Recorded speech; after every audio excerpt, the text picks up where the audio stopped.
За Сэлб дунд голын бургасыг нийслэлд 9 тэрбумаар тууд голын сав газарт нүүлгэн шилжүүлж энэ нь шинжлэх ухааны үндэслэлтэй хийж буй ажил хэмээн тайлбарлаж байсан. За ингээд олон жилийн явцад голын гойдрол дотор хоригдлогдсон лаг хагшаасыг ухаж гаргах ажлыг хийсэн. За гэвч үүнээс хойш Сэлб дунд голын орчимд ямар нэгэн цэвэрлэгээ тогтчилт хийх ажил эхлээгүй байна. 2024 оны 4-р сард Сэлб дунд голын урсцыг хааж замбраагүй ургасан мод бот бургасыг нүүлгэн шилжүүлж олон жилийн туршид хоригдлогдсон лаг хагшаасыг цэвэрлэх ажлыг эхлүүлнэ хэмээн ярьж байсан. За ингээд 2024 оны нийслэлийн төсөвт Сэлб дунд гол болон хотын үерийн хамгаалтын шугам сүлжээ барилга байгууламжийг засах ажилд нийтдээ 86 тэрбум төгрөгийг батлаж байсан юм а. За үүнээс 9 тэрбум төгрөгийг нь бургасыг гэмтээхгүй нүүлгэн шилжүүлэхэд зарцууллаа хэмээн ярьж байсан. За энэ ажил шинжлэх ухааны үндэслэлтэй хийгдэж байна хэмээн Сэлб дунд голын бургасыг нүүлгэн шилжүүлж байсан юм а. Сэлб голын 70 согом сүлжээнд байж байгаа бут болон сөөгийг бид бүхэн 3 байшил зөөнөө. Тэр 3 байшил нь энэ хар усан дохоо Улаанбаатар хотыг унд усаар хангаж байгаа тэр хар усан дохоод авчиж бид бүхэн суулгана. Нэг хоёрт бол Баянгол дандаа туул голыг дагсан энэ байшлуудаар бид бүхэн суулгана. Тэгтээ далангийн гадна талд суулгана.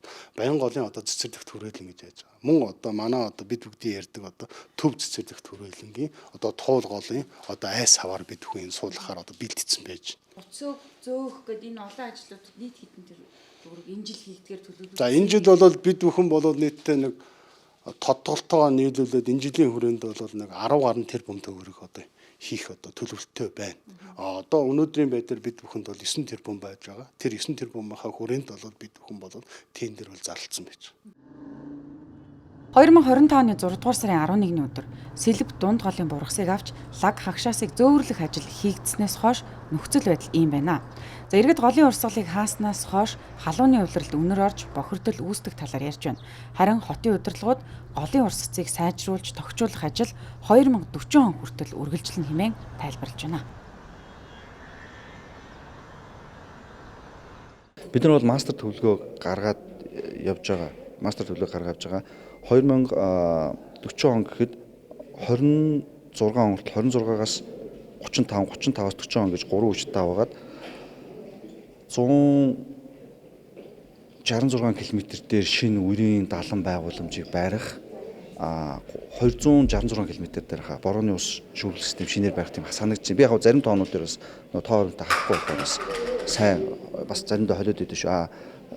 Тэр цэвэрлэгийг бол 5 жилээр ингээд үе шаталтаа гаргаад хэсэгчлээд ингээд явчих. Энэ жил ойролцоогоор нэг 6 орчим километр туулын хэсгийг бол үе шаталтаагаар ингээд 3-4 метр лагийг цэвэрлж өсгөж байгаа. Ноднон угаасаа жоохон шороо морыг нь ухаалсан. Тэгээд үйл ажиллагаа зохицсон яг хэвэр байсан. Энэ жилээс л жоохон голынхоо хажуу талын хог могийг жоохон цэвэрлээл. Ер нь жоохон юм хийгээл энийг ингээд тогтчулчод байгаа ингээд ойр орчинд байгаа нялх хүүхдтэй бид нар болон уг амрал байна. Тэгээд дугуун замгүй болохоор яг энэ явган замаар хүүхд мөхтэй салхилуудаа явж байгаа ч ерөнхийдөө дугуунд нь айгүй хэцүү байдаг. Тийм тэр тал дээр ягаа сайхан тогтчулжул хүүхэд гөгсчүүлэхгүй ер нь хүмүүс ер нь зүгээр л хөглөө оройд хүүхдэд айгүй сайн гүүж мүж идэв шүү дээ ууг нь. 23 онд үер болсон. Тэрнээс хойшоогоо ер нь түүнээс өмнө ч үер болсны дараагаас ч гэсэн ер нь бол тогтчлтын ажил явагдан гэд олон төрлөөр яригдж байгаа боловч хараахан явагдахгүй байна. Жишээлбэл үерийн дараагаас эхлээд 70 байран гэд ер нь бол маш олон урт хугацаа өнгөрж байна. Тэгээд баг эн чинь өнгөрсөн жилийн намнаас л ухаж эхэлсэн. Гэвч ямар ч нэг үр дүнд хүрээгүй замын байдал энд чинь нэлэх хүүхдтэйгээ бид нар амьдарч байна. Гэтэл амьдрах орчин ерөнхийдөө яг нэг тийм шаардлагыг бол хангах чадахгүй байна. Бага сайхан юм бол муухай болоод байна даа л гэж харж байна. Та сая хүүхдүүдтэйгээ маш яаж орж байна? Энүүгээр ингээд гүүрээр гараад энүүгээр ингэж бууж ижил орж ирлээ. Шатж байхгүй ингээд сонио.